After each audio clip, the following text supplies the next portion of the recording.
For those of you, this is Linda again from North Central Texas. For those of you that, like me, cook for one person, I broke enough okra this morning, you see right there, to cook for my dinner. I've got greens on my plate that I had from where I cooked the other day, and I've got chicken livers and rice that I cooked that I'm going to heat up in the microwave. And then I'm going to eat my okra. And you can see I didn't bread it. I haven't seasoned it yet either. I'm going to do that.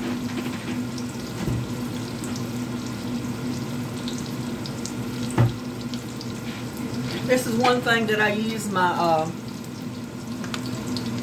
garlic salt on. Because you're not only putting salt on it, but you're putting a little bit of garlic flavor. And my garlic has ground parsley in it as well. Now normally what I do is just put it in a little frying pan, season it,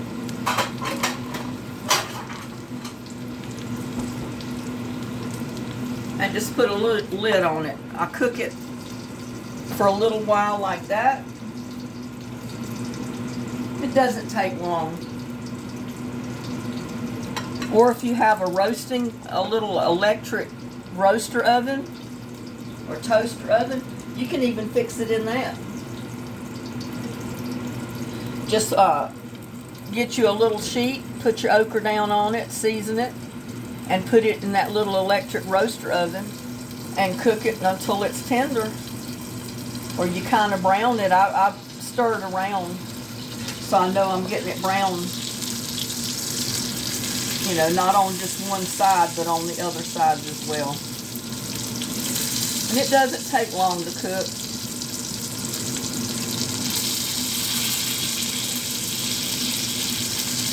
And usually I have enough okra to cook for myself.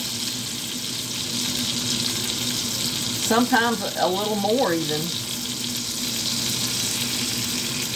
when I want to cook it.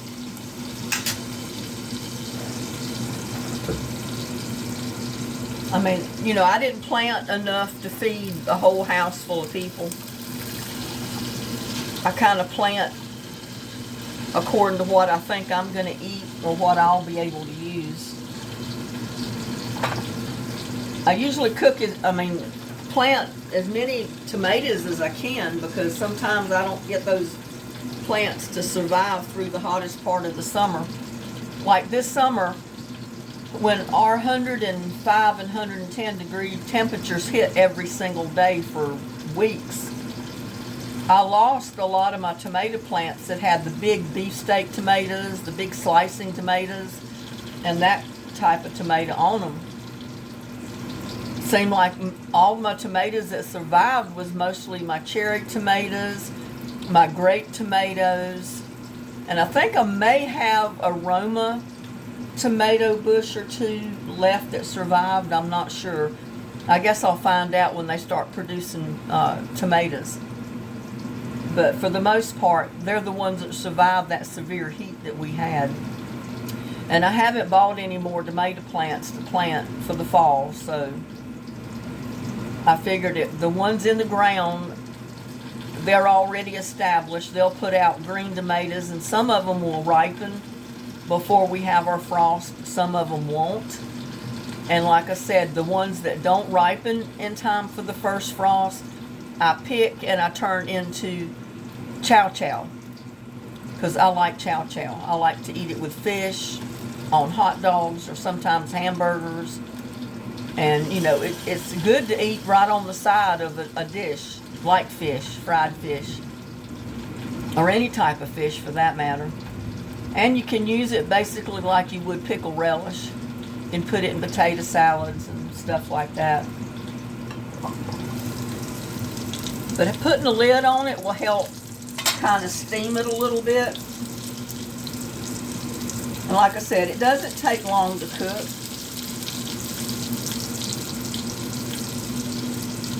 just kind of roll it around, and so it doesn't just all brown on one side.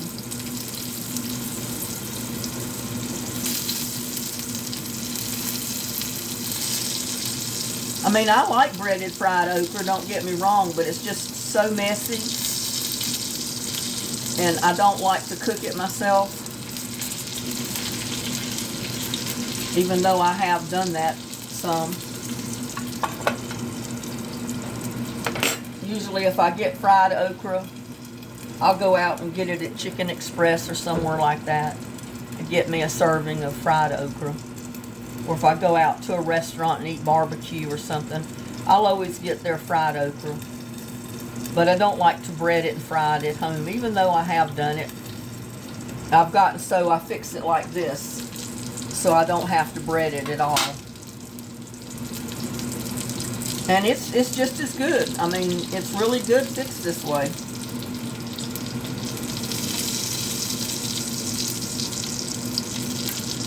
And when you cook it whole like this, it doesn't, you know, you don't get it all slimy and stuff. I think that's one reason people usually like to fry okra, cut it up and bread it and fry it, is because they don't get slimy that way. Me, for one, I cannot eat okra put in a stew or a soup or anything like that, because to me, I don't like the sliminess. But I love okra when it's cooked this way.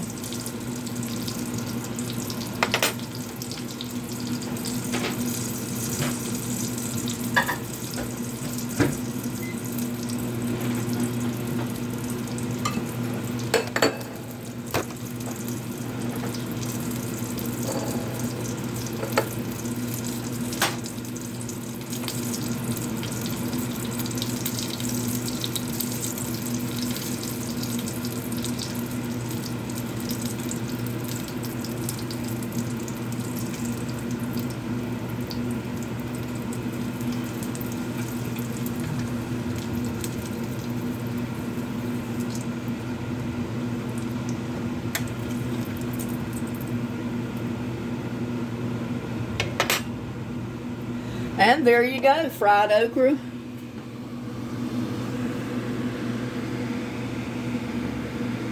That you don't have to bread. Just throw it in a little frying pan and saute it for a little bit. And it's ready to eat. It doesn't take long at all to cook. Whoops, about to lose my camera. But anyway, there it is. Move this frying pan out of the way. See, that didn't take long to cook at all. And it's just as good as if you breaded it and deep fried it. I don't deep fry anything anymore. Well, I just thought I'd give you that little tip for you, those of you that like okra but don't like to bread it because it gets messy. Just throw it in your little electric roasting oven or in a little frying pan and saute it in a little bit of olive oil or butter. Season it, and you're good to go. No breading or none of that fuss. With that note, you like, share my videos, and you subscribe to my videos for sure. And you have a blessed day.